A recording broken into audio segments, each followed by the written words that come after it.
شهدت جماعة خميس متوح مساء الثلاثاء 21 من أبريل حادثا مأساويا هز الرأي العام المحلي والوطني بعد وقوع جريمة قتل داخل أسوار الثانوية الإعدادية عبد المالك السعدي في واقعة صادمة أعادت إلى الواجهة ظاهرة العنف داخل المؤسسات التعليمية.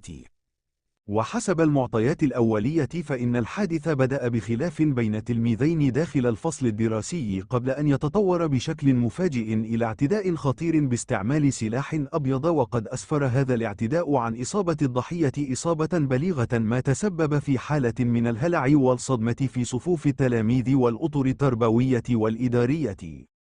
وفور إشعارها حلت عناصر الوقاية المدنية بعين المكان، حيث جرى نقل التلميذ المصاب على وجه السرعة إلى المستشفى الإقليمي محمد الخامس، غير أن خطورة الإصابة عجلت بوفاته متأثرا بجروحه.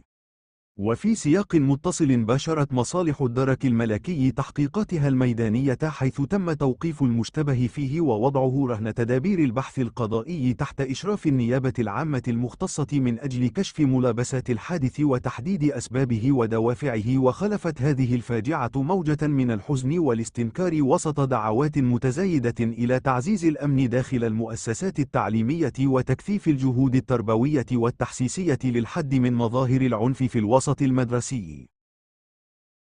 لا تنسوا الاعجاب بالفيديو والاشتراك في القناة.